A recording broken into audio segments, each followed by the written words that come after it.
KBR news కి స్వాగతం. ప్రవీణ్ పగడాల తప్పు చేస్తే అరెస్ట్ చేయండి కానీ చంపేస్తారా అంటూ కేఏపాల్ సంచలన వ్యాఖ్యలు. ఘనంగా చంద్రరాజేశ్వరరావు వర్ధంతి వేడుకలు.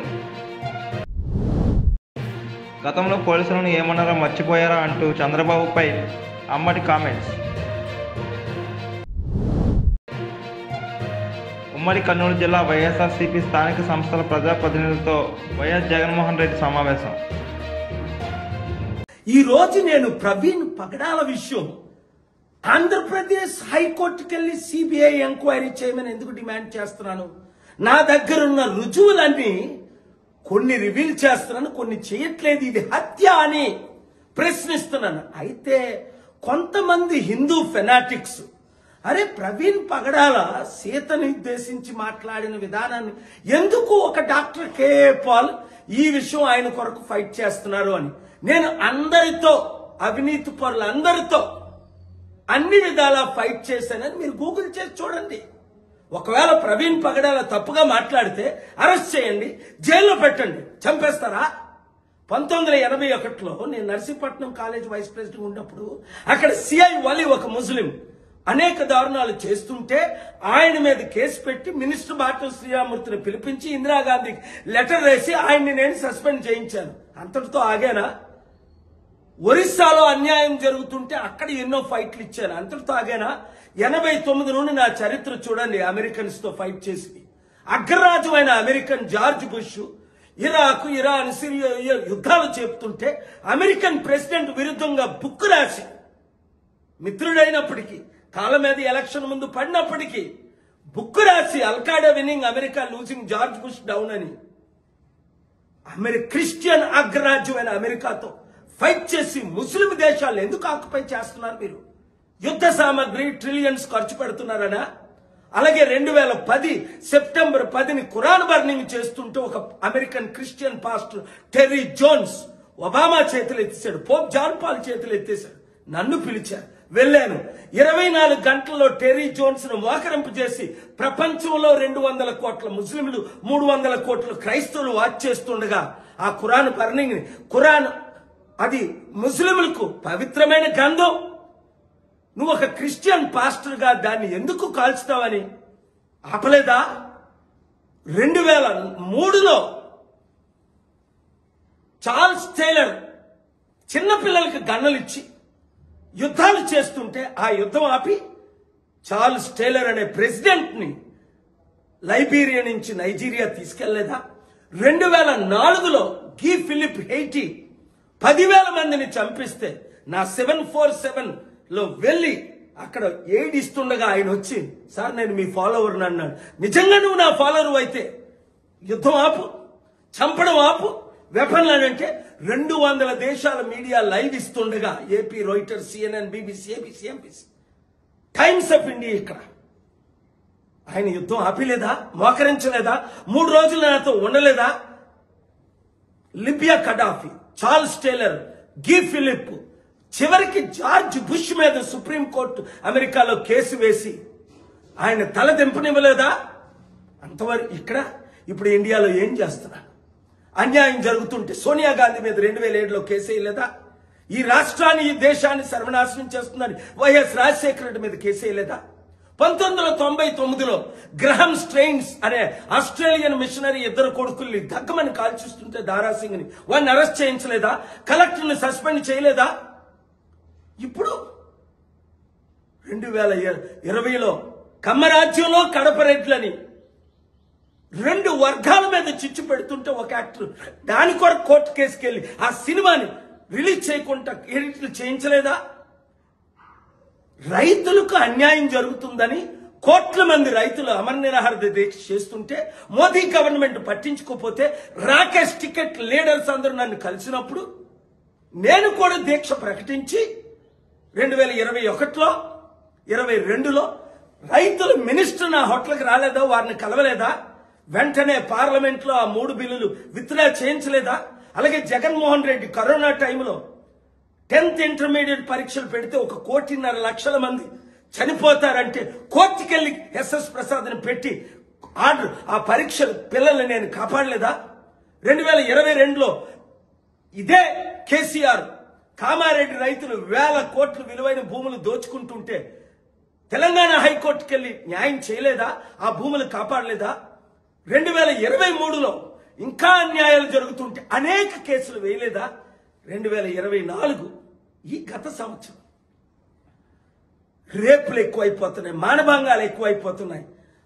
అలాగే రేవంత్ రెడ్డి హైడ్రా పేరుతో అనేక బిల్డింగులు లక్ష కోట్ల విలువైన బిల్డింగులు కూల్చిస్తుంటే డ్యూ ప్రాసెస్ లేకుండా నోటీసులు ఇవ్వకుండా ఎలా కూల్చుతామని ఆర్డర్ తీసుకురాలేదా?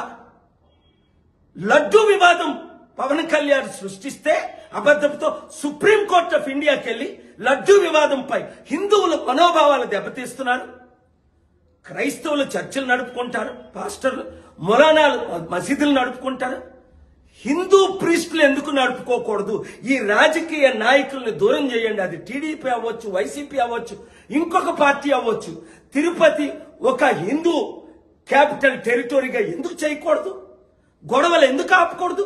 హిందువులు క్రిస్టియన్ల మధ్య, హిందువులు ముస్లింల మధ్య ఎందుకు గొడవ పెడతారు, రెచ్చిపోతున్నారంటే పవన్ కళ్యాణ్ మీద కేసు ఇస్తే ఈ రోజుకైనా పంజాగట్టు వాళ్ళు ఎఫ్ఐఆర్ చేశారు 6 నెలలు అయినప్పటికీ. వాళ్ళకైతే ఎప్పుడైనా ఎవరికైనా క్రైస్తవులు ముస్లిం దేశాలను ఆక్యుపై చేస్తుంటే, ఒక క్రైస్తవ పాస్టర్ ఖురాన్ బర్నింగ్ ని చేస్తుంటే అమెరికాలో ఏ విధంగా ఆపాను, ఇప్పుడు ప్రవీణ్ పగడాల ఘోరంగా చంపేశారు అని నేను ఫైట్ చేస్తుంటే, హిందువుల క్రిస్టియన్స్ మధ్య చిచ్చు పెట్టడానికి ఒక ఛానల్ వాడు, ఒక యూజ్లెస్ ఫెలో మనల్ని దూరం చేస్తున్నాడు. అది హిందువుల కొరకైనా, ముస్లింల కొరకైనా, క్రైస్తవుల కొరకైనా, నాస్తికుల కొరకైనా. అందుకే గద్దరన్న ప్రజాశాంతి పార్టీలో చేరాడు. మీ కొరకు నేనున్నాను. రైతుల కొరకు, నిరుద్యోగుల కొరకు, ఉద్యోగుల కొరకు, మహిళల కొరకు, చిల్డ్రన్ కొరకు నేను ఉన్నాను. వీళ్ళెవరు మీకు న్యాయం చేయరు. కోర్టులో పోరాడదాం, దేవుని దగ్గర పోరాడదాం, ప్రజలందరం కలిసి పోరాడదాం, శాంతియుతమైన ధర్నాలు చేద్దాం. ఆపేదే లేదు, తగ్గేదే లేదు. 7569441275 మెసేజ్లు పెట్టండి, గ్రూపులు తయారు చేయండి. పాలన రావాలి, పాలన మారాలి. నడిపి మిలిటెంట్లను చేశావు చంద్రరాజేశ్వర, సేనాని రాజేశ్వర, చంద్రరాజేశ్వర, సేనాని రాజేశ్వర. అరుణారుణ వందనమిదే అజరామర యోధుడా, అరుణారుణ వందనమిదే అజరామర యోధుడా. జోహార్ చంద్రరాజేశ్వరరావు, జోహార్ చంద్రరాజేశ్వరరావు. బతకాలని పార్టీ గారు రాసినారు. ఆ వీరుని వీలునామ ఒక మారు చదువుదాం, ఆ వీరుని వీలునామ ఒక మారు చదువుదాం, ఆ వీరుని వీలునామ ఒక మారు చదువుదాం, ఆ వీరుని వీలునామ ఒక మారు చదువుదాం. తన కోసరం కాదు, ప్రజల కొరకు బ్రతికినాడు, తన కోసరం కాదు, ప్రజల కొరకు బ్రతికినాడు. పుస్తకాలు పార్టీకి, దుస్తులను ఆప్తులకు, ఎవరి వద్ద నేనేమి పొందలేదని, ఎవరికి నేను ఇచ్చేది లేదని, ఇస్తూ సెలవిస్తూ సెలవంటూ వెళ్ళిపోయిన ఆ వీరుని వీలునామ ఒక మారు చదువుదాం, ఆ వీరుని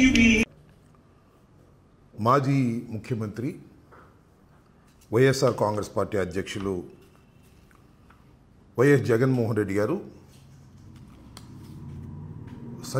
సత్యసాయి జిల్లాలో రాప్తాడు నియోజకవర్గంలో రామగిరి మండలంలో హత్యకు గురి అయిన లింగమయ్య గారిని పరామర్శించడానికి వెళ్ళడం, వారిని పరామర్శించిన తర్వాత రాష్ట్రంలో ఉన్నటువంటి పరిస్థితులను రాష్ట్ర ప్రజలకు వివరించే క్రమంలో అక్కడ మీడియాను ఉద్దేశించి కొన్ని వ్యాఖ్యలు చేయటం, ఆ వ్యాఖ్యల పట్ల తెలుగుదేశం పార్టీ నాయకులు, మంత్రులు, నిన్న ఇవాళేమో హోంమంత్రి గారు రకరకాల కామెంట్స్ చేసేటటువంటి పరిస్థితులు మనం చూస్తున్న నేపథ్యంలో ఈరోజు కొన్ని విషయాలు మేము ముందుకు తీసుకురావాలనే ఉద్దేశంతో ఈ మీడియా సమావేశాన్ని ఏర్పాటు చేయడం జరిగింది. రాప్తాడు నియోజకవర్గంలో అసలు ఏం జరుగుతుంది, దీనిలో రామగిరి మండలంలో అసలు ఈ హత్యకు ప్రధానమైన కారణం ఏమిటి అనేది కొంత తెలుసుకోవాల్సిన అవసరం ఉన్నది. రామగిరి మండలంలో ఎంపీపీ ఎన్నిక 27వ తారీఖున జరగాలి. ఎందుకు జరగాలి అంటే అక్కడ ఉన్నటువంటి ఎంపీపీ మరణించటం వలన అక్కడ ఎన్నిక జరగవలసినటువంటి అనివార్యమైన పరిస్థితి ఏర్పడింది. దానికి తెలుగుదేశం పార్టీ పోటీ పెట్టింది. అసలు పోటీ ఎందుకు పెట్టిందో ప్రజాస్వామ్యంలో ఎవరికి అర్థం కాదు. ఎందుకని ఆ మాట అంటున్నానంటే, ఈ రామగిరి మండలంలో 10 ఎంపీటీసీలు ఉన్నాయి. దీనిలో జరిగినటువంటి ఎన్నికల్లో, పూర్వం జరిగిన ఎన్నికల్లో 9 వైఎస్ఆర్ కాంగ్రెస్ పార్టీ గెలిచింది. కేవలం ఒకే ఒక్క సీటుని తెలుగుదేశం పార్టీ గెలుచుకుంది. ఎంపీపీ మరణంతో, సహజ మరణంతో ఎన్నిక వచ్చింది. ఏమంటే ఒకటి గెలుచుకున్న వాళ్ళు పోటీ పెట్టి ఏం చేయాలనుకుంటున్నారు నాకు అర్థం కాలేదు. పోటీ పెట్టారు, పోటీ పెట్టి ఏం చేయాలనుకుంటున్నారు, కొనాలనుకున్నారు. ఒక 2-3 లోబరుచుకున్నారు. కానీ ఇంకా ఒక వ్యక్తి చనిపోతే ఇంక మిగిలిన 9లో బలాలు ఎలా ఉన్నాయంటే, వాళ్ళు 2ని కొన్నారో లేకపోతే లోపరుచుకున్నారో 6-3 ఉన్నాయి. ఈ 6-3 మీద ఎన్నిక జరుగుతూ ఉంది. ఈ 6గురిని రక్షించుకొని ప్రజాస్వామ్య పద్ధతుల్లో రామగిరి మండలాన్ని మళ్ళా నిలబెట్టుకోవాలనే ఉద్దేశంతో మా మాజీ శాసనసభ్యులైనటువంటి తోపుతుర్తి ప్రకాష్ రెడ్డి గారు ఆయన కృషి చేస్తున్నాడు. తప్పే ఉంది ప్రజాస్వామ్యంలో. ఈ 6గురిని మేము తీసుకువెళ్ళి దాచుకున్నాం, ఎందుకంటే గెద్దల్లాగా ఎత్తుకుపోతున్నారు కాబట్టి. న్యాయస్థానానికి వెళ్ళాం, న్యాయస్థానం కూడా వారికి పోలీసు రక్షణ కల్పించమన్నారు. అయిపోయింది కదా. ఈ 6గురు పోలీసు రక్షణతో రావాలి, వచ్చి ఎన్నిక జరగాలి, 6-3తో గెలవాలి. ఇది వాస్తవమైన పరిస్థితి. పోలీసులు ఏం చేశారండి, వాళ్ళు తీసుకుని ఎక్కడైతే ఎన్నిక జరుగుతుందో అక్కడికి తీసుకువెళ్ళారు. ఎప్పుడు తీసుకువెళ్ళారు, ఎన్నిక వాయిదా పడిన తర్వాత తీసుకువెళ్ళారు. రక్షణలో కోర్టు వారి ఆదేశాల ప్రకారం వాయిదా పడింది నెక్స్ట్ రోజుకి. సహజంగా 27వ తారీఖు ఎన్నిక జరిగితే 28వ తారీఖు వాయిదా వేశారు, కోరం లేక. ఎందుకంటే మా 6గురు అటెండ్ కాలేదు కాబట్టి, 3 వెళ్ళారు కాబట్టి కోరం ఉండదు. ఏం చేయాలండి పోలీసు వారు, ఏమంటే వాళ్ళని పంపిస్తారు కదా, 6గురిని పంపించలా. వేరే ఆ పక్కనే ఉన్నటువంటి ఇంకో మండలం దగ్గరికి తీసుకువెళ్ళారు, ఎంఆర్ఓ గారి దగ్గరికి.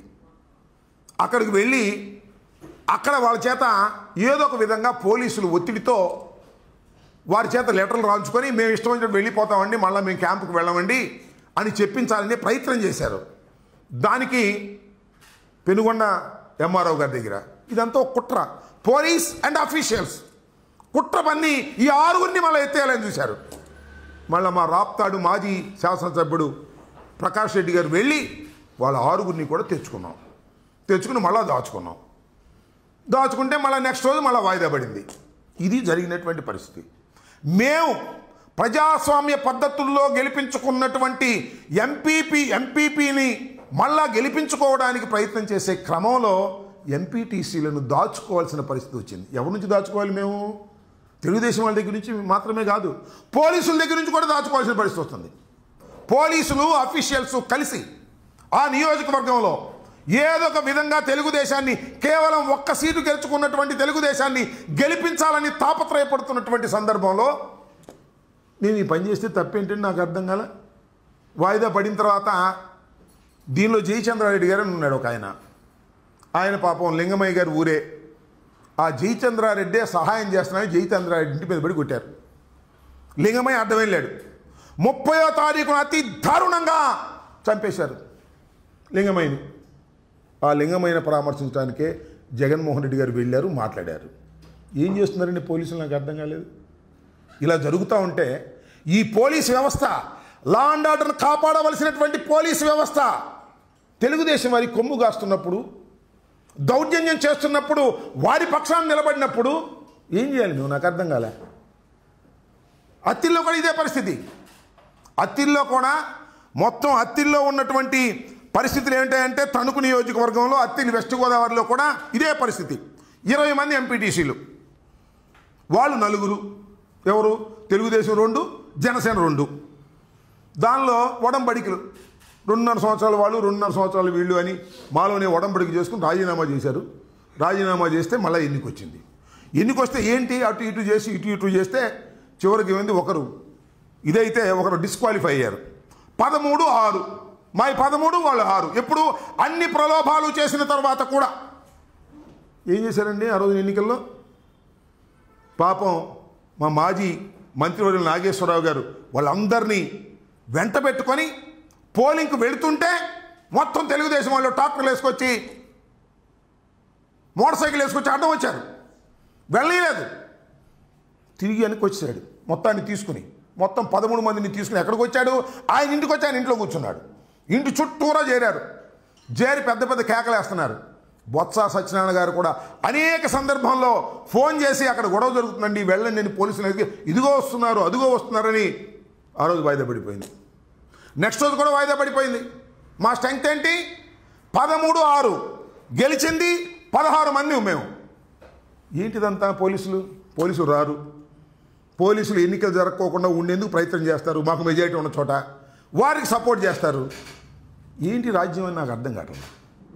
ఇలాంటి పరిస్థితుల్లో లింగమయ్య హత్య జరిగినటువంటి సందర్భంలో జగన్మోహన్ రెడ్డి గారు, మాజీ ముఖ్యమంత్రి గారు వెళ్ళి వారిని పరామర్శించి కొన్ని వ్యాఖ్యలు చేస్తే ఆ వ్యాఖ్యలంట చాలా ప్రమాదకరమైన వ్యాఖ్యలంట. ఒక ఆయన మాట్లాడుతున్నాడు. ఎవరు? తెలుగుదేశం పార్టీ అధ్యక్షులు మాట్లాడుతున్నారు. పల్లా శ్రీనివాస్ గారు మాట్లాడతారులే. ఆయన అంటాడు జగన్మోహన్ రెడ్డి గారు పెద్ద రౌడీ అంట. మేము రౌడీలు మీరా? పోలీసులను అడ్డం పెట్టుకుని రౌడీజం చేస్తున్నది మేమా మీరా? చెప్పయ్యా పార్టీ అధ్యక్షులు వారు చెప్పండి. అట్లాగే రెవెన్యూ మంత్రి గారు అనగాని సత్యప్రసాద్ గారు జగన్మోహన్ రెడ్డి గారు సైకో అంట అనండి. అలాగే మరో మంచి సత్యకుమార్ జీవితంలో నిజం ఎప్పుడు చెప్పడంట జగన్మోహన్ రెడ్డి గారు. ఈయన చెప్తాడు, చంద్రబాబు చెప్తాడు, ఎంత ఇంకెప్పుడు చెప్పరు. చంద్రబాబు మాత్రం నిజాలు చెప్తాడు. జగన్మోహన్ రెడ్డి గారు సైకో అంటాడు. మరి ఈయన ఎవరయ్యా? నాకు అర్థం కాలేదు. చంద్రబాబు నాయుడు గారు చీటర్ కదా? ఎన్ని మోసాలు చేశాడు ఈ రాష్ట్రంలో, ఈ దేశంలో? ఎన్ని పార్టీలు ముంచాడు? ఇచ్చిన హామీలన్నింటినీ కూడా ముంచినటువంటి పెద్ద చీటర్ చంద్రబాబు నాయుడు కాదా అని అడుగుతా ఉన్నా. మమ్మల్ని అంటమేనా? మీ చీటర్ గురించి మాట్లాడరా? ఇవాళ ఇంత దారుణమైనటువంటి పరిస్థితి రాష్ట్రంలో నెలకొల్పుంటే ఎంత దారుణమని నాకు అర్థం కాదు. రౌడీజం చేస్తారు, కొడతారు, హత్యలు చేస్తారు, హత్యా ప్రయత్నాలు చేస్తారు. పలనాడు జిల్లాలో నేను రిప్రజెంట్ చేసినటువంటి జిల్లా ఇంతకుముందు గ్రామాలు వదిలిపెట్టి వెళ్ళిపోయారండి. ఎన్నికలు జరిగిన తర్వాత రక్షణ లేక వెళ్ళిపోతే తిరిగి రావడానికి వీలైనటువంటి పరిస్థితులు ఇవాళ కూడా పల్నాడులో కొనసాగుతూ ఉన్నాయి. దీనికి బాధ్యులు ఎవరు? పోలీసు వ్యవస్థ కాదని అడుగుతా ఉన్నా. పోలీసు వ్యవస్థని మీ గుప్పెట్లో పెట్టుకొని ఇవాళ రౌడీజం చేస్తున్నది నారా చంద్రబాబు నాయుడు గారి ప్రభుత్వం కాదని అడుగుతా ఉన్నా. దీని మీద జగన్మోహన్ రెడ్డి గారు కామెంట్ చేశారంట. అయ్యా, తప్పు చేసిన వారిని శిక్షిస్తాం, శాశ్వతంగా ఈ ప్రభుత్వమే ఉండదు. గతంలో కూడా అనేక సందర్భాల్లో చూసాం. మా ప్రభుత్వం మళ్ళీ వస్తుంది, అధికారంలోకి వస్తాం, ఇవాళ తప్పు చేసిన ప్రతి వ్యక్తిని కూడా శిక్షిస్తాం చట్టపరంగా అని చెప్తే తప్పంట. దానికి ఏదేదో మాట్లాడుతున్నారు. హోంమంత్రి గారు వచ్చి మాట్లాడుతున్నారు. హోంమంత్రి గారు ఇష్టం వచ్చేట్టు మాట్లాడుతున్నారు. సరే, హోంమంత్రి గారు మాట్లాడటంలో నెంబర్ 1 లేదు, దానిలో అనుమానం లేదు. మైక్ ముందు నెంబర్ 1గా మాట్లాడతారు. చివరికి ఎస్ఐని కూడా ట్రాన్స్ఫర్ చేసే పవర్ లేదు దానికి. హోంమంత్రి గారికి చెప్తున్నా, సరే హోంమంత్రి గారు చెప్పడం అనవసరం, అంతా చూస్తున్న లోకేష్ గారికి చెప్తున్నా, మీ ఇష్టం వచ్చినట్టుగా పోలీసు రాజ్యం చేయాలని ప్రయత్నం చేస్తే రోజులు ఎప్పుడు ఒకలాగా ఉండవు, రోజులు మారుతాయి. ఇవాళకు 11 మాసాలైంది, కాలం కరిగిపోతా ఉంది. తరువాత మీ పరిస్థితి ఏంటో ఒకసారి ఆలోచించుకోమని కూడా ఈ సందర్భంగా నేను మనవి చేస్తున్నా. అధికారం ఉందని పోలీసు ఉంది, అందరినీ నేను అన్నాను. మోస్ట్ ఆఫ్ ది పీపుల్ చాలా సీరియస్గా సిన్సియర్గా ఉండేవాళ్ళు ఉన్నారు, కానీ వాళ్ళకి పోస్టింగ్లు ఉండవు. ఎవరికంటే పోస్టింగ్లు మీరేం చెప్తే అది చేసే వాళ్ళకి పోస్టింగ్లు ఉంటాయి. ఎంపీపీలు బెదిరించే వాళ్ళకి పోస్టింగ్లు ఉంటాయి, లేదు ఎమ్మెల్యేలు బెదిరించే వాళ్ళకి పోస్టింగ్లు ఉంటాయి, అడ్డగోలుగా కేసులు పెట్టే వాళ్ళకి పోస్టింగ్లు ఉంటాయి. ఏందండి దారుణం, నాకు అర్థం కాదు. కంప్లైంట్ ఇవ్వడానికి వెళ్తే కంప్లైంట్ తీసుకున్న సందర్భాలు ఉన్నాయా? కంప్లైంట్ ఇవ్వడానికి వెళ్ళి కేసులు పెట్టారు ఈ 11 మాసాల్లో. ఉదాహరణ నేను ఇచ్చా 5 కంప్లైంట్లు, ఒక్క రిజిస్టర్ చేయలే. ఇప్పుడు చేశారులే 4. రిట్ ఆఫ్ మ్యాండమస్ కోర్టులో వేసిన తర్వాత 4 రిజిస్టర్ చేశారు. నేను వెళ్ళి అడిగా కోర్టుకు వెళ్ళకముందు, ఎందుకు మీరు ఈ కేసు రిజిస్టర్ చేయలేదు అని అడిగా. బిఎల్ చదువుకున్న వ్యక్తిని, ప్రాక్టీస్ చేయకపోవచ్చు, మాజీ మంత్రిని, 2 పర్యాయాల శాసనసభ్యుడిగా ఉన్నటువంటి వ్యక్తిని పోలీస్ స్టేషన్ ముందుకు వెళ్ళి నేను ఇచ్చిన కంప్లైంట్ని ఎందుకు మీరు రిజిస్టర్ చేయలేదని అడిగితే నా మీద కేసు పెట్టారు. ఏం చెప్పాలి ఇంకా? ఇది ఏ రాజ్యం? ఇది పోలీసు రాజ్యం కదా? పోలీసులు తప్పు చేయటం లేదా? పోలీసులు ధర్మంగా వ్యవహరిస్తున్నారా? పోలీసులు చంద్రబాబు చెప్పినట్టు లోకేష్ చెప్పినట్టు చేస్తున్నారా లేదా? అక్కడ దాకా ఎందుకండి? డీజీపీ గారిని పర్మిషన్ అడిగాం, మేము వస్తామండి కలుస్తామండి అని వంశీని అరెస్ట్ చేసినప్పుడు 15 నిమిషాలు రమ్మన్నారు, వెళ్ళాం, మా ముందు వెళ్ళిపోయాడు. రికమెండేషన్ ఎవరికి ఇవ్వాలి అంటే ఏమో మాకు తెలియదండి అన్నారు. That is the situation in Andhra Pradesh. Police వ్యవహరిస్తున్న తీరది. ఇలా వ్యవహరిస్తున్నటువంటి పోలీసుల మీద ఖచ్చితంగా కఠిన చర్యలు తీసుకుంటాం, దానిలో సందేహం లేదు. బట్టలు ఊడదీసి నిలబెడతాం మాకు అధికారం వచ్చిన రోజున, దానిలో ఏం సందేహం లేదే. లా అండ్ ఆర్డర్ని కాపాడవలసినటువంటి పోలీసు వ్యవస్థ లా అండ్ ఆర్డర్ని కాపాడుకోకుండా ఎవరి మోచేతి నీళ్ళలో తాగేటటువంటి పరిస్థితికి ఒక సెక్షన్ ఆఫ్ పోలీస్ యంత్రాంగం వచ్చినప్పుడు ఆ పోలీస్ యంత్రాంగాన్ని మర్చిపోతామా చెప్పండి అని అడుగుతా ఉన్నా. ధర్మంగా న్యాయంగా ప్రవర్తించవలసినటువంటి పోలీసులు ఇష్టానుసారంగా రవడీజం చేస్తున్నప్పుడు, వారి కొమ్ము కాస్తున్నప్పుడు, మా ఎంపీటీసీలని మా ఎంపీపీలని బెదిరించే కార్యక్రమంలో నిమగ్నమైపోయినప్పుడు ఆ మాత్రం అనకూడదా? సమాజంలో వాళ్ళని హెచ్చరిక చేయకూడదా? ఈ నేపథ్యంలో జగన్మోహన్ రెడ్డి గారు అలా తప్పుగా వ్యవహరిస్తున్నటువంటి పోలీసు యంత్రాంగాన్ని, ఒక సెక్షన్ ఆఫ్ పోలీస్ వ్యక్తుల్ని హెచ్చరిక చేశారు ఒక ప్రజాస్వామ్య పద్ధతుల్లో. తప్పంటండి. వీళ్ళైతే ఏమైనా చేయొచ్చంట. వీళ్ళ ప్రభుత్వంలో ఉన్నప్పుడు ఏం చేశారో ఓసారి చూడండి, నేను మనం చేస్తున్నా. ఓసారి వేయండి. వీళ్ళు చంద్రబాబు నాయుడు గారు ఏం మాట్లాడాడో, లోకేష్ ఏం మాట్లాడాడో, ఆయన అచ్చెన్నాయుడు గారు ఏం మాట్లాడాడో, పోలీసుల గురించి ఏం మాట్లాడాడో ఒక్కసారి చూడండి. వీళ్ళు కూడా సంఘ విద్రోహ శక్తులే ఈ పోలీసులు. ఇది మీ జాగీరు కాదు, పోలీసులు నీ జాగీరు కాదు ఇది.